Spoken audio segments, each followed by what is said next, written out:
சென்னை மந்தைவெளியில் குடும்ப தகராறு காரணமாக நடுரோட்டில் காவல் உதவி ஆய்வாளர் தனது மருமகனை துப்பாக்கியால் சுட்ட சம்பவம் பரபரப்பை ஏற்படுத்தியுள்ளது. மந்தைவெளி சென்ட் மேரிஸ் சாலையைச் சேர்ந்த சிறப்பு காவல் படையில் பணியாற்றும் உதவி ஆய்வாளர் சங்கரபாண்டியன் தனது மகள் அபிநயா மற்றும் மருமகன் ராஜசேகருடன் சாலையில் நின்று பேசிக் கொண்டிருந்தார். குடும்ப தகராறு காரணமாக ஏற்பட்ட வாக்குவாதம் முற்றி சங்கரபாண்டியன் தனது மருமகனை துப்பாக்கியால் 3 முறை சுட்டார். இதனால் படுகாயமடைந்த அவர் தனது மனைவியுடன் ஆட்டோவில் ஏறி தப்பிச் சென்றார்.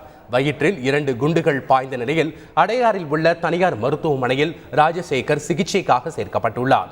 இதனிடையே காவல் உதவி ஆய்வாளர் சங்கரபாண்டியனிடம் மயிலாப்பூர் காவல்துறையினர் விசாரணை மேற்கொண்டு வருகின்றனர். நாங்கள் ஃப்ரெண்ட்ஸோட டீ சாப்பிட வந்தோம் சார்.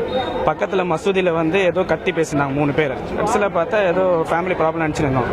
கடைசியில் பார்த்தா அவங்க பொண்ணோட அப்பாவும் பொண்ணோட புருஷனும் பேசும்போது அவர் பொண்ணோட அப்பா வாடா போடலாம் பேச ஆரம்பித்தார்.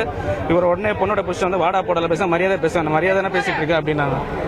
உடனே பொண்ணோட அப்பா திருப்பி பேட் வேர்ட்ஸில் யூஸ் பண்ண வச்சார். பேட் வேர்ட்ஸில் யூஸ் பண்ண மரியாதை உனக்கு என்னடா மரியாதை கொடுக்குறன்னு சொல்லிட்டு ஷூட் பண்ணாங்க. ஃபர்ஸ்ட் ஷூட் பொண்ணு கை இப்படி தத்திச்சு, இப்படி போயிடுச்சு. 2வது ஷூட் வயிற்றுல அடிச்சுது. 3வது ரீலோட் பண்ணும்போது பொண்ணு கட்டி பிடிச்சிருந்தாங்க புருஷனை.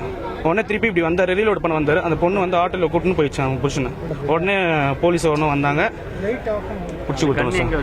கன்னு அந்த ஓனக்ஸ் கீழே போலீஸ் எடுத்தாங்க.